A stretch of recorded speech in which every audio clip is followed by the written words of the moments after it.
Okay, all you guys fans of the Gilbert, the AC Gilbert 1959 RSD15. Check it out. Okay, remember these Juno hoppers that we made a long time ago?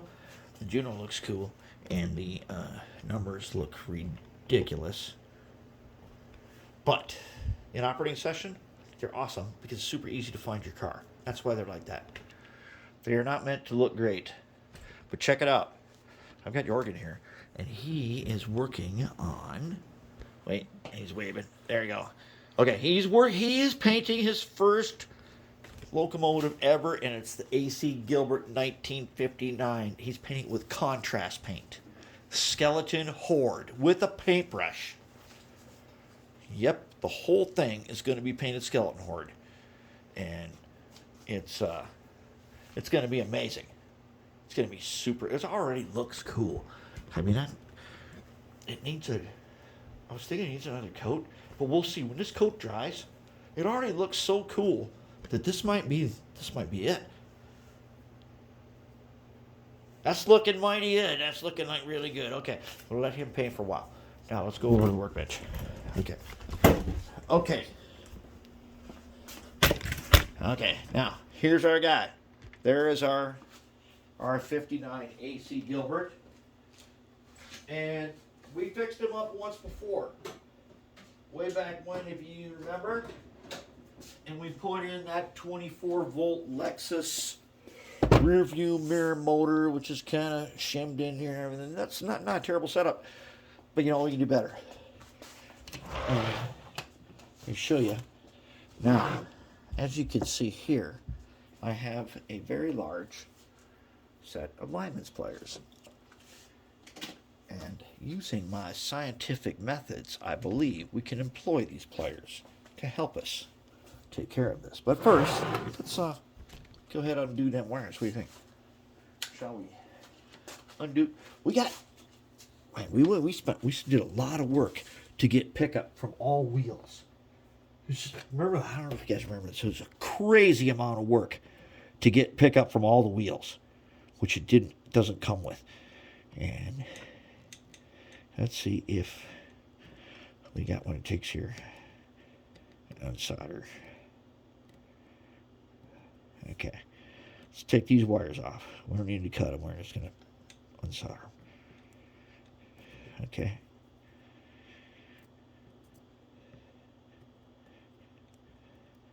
Wow, that's a giant gap we made there in that PC board.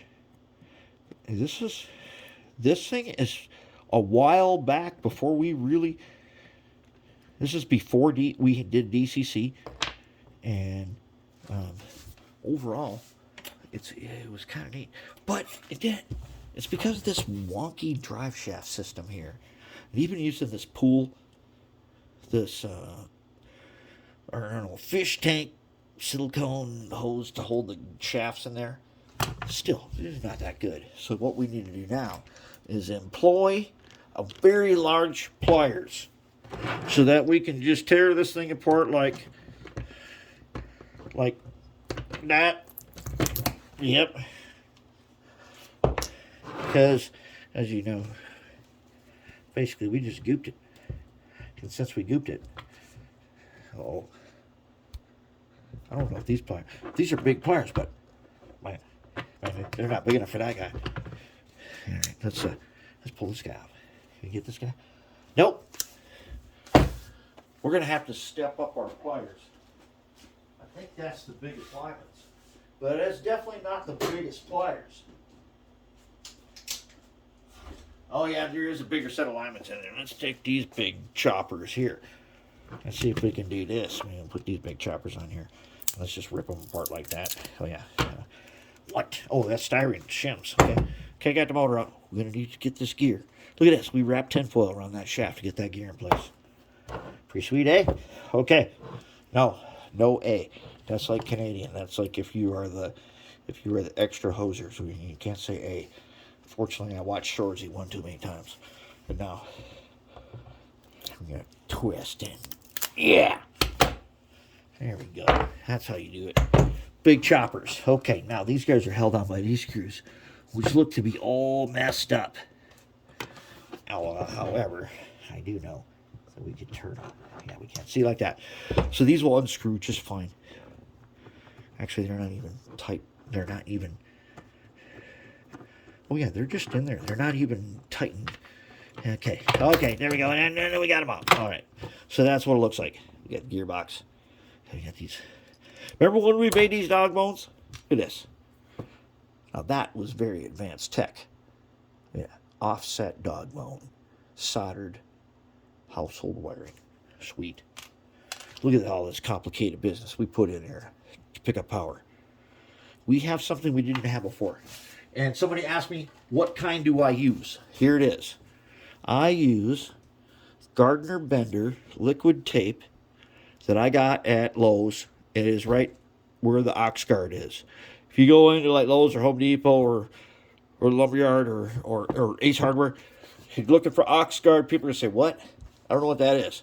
Ask them where is the liquid tape, because it's the same manufacturer, and the ox guard is next to this stuff.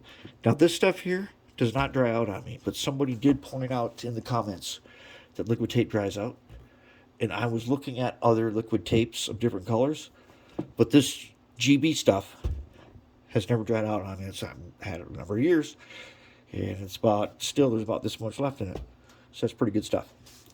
Okay, now we got it out. What do we do next? Next, we're going to clean it up.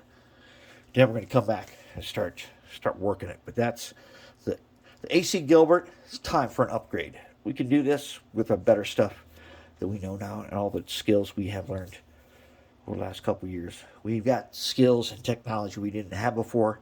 Let's make use of it.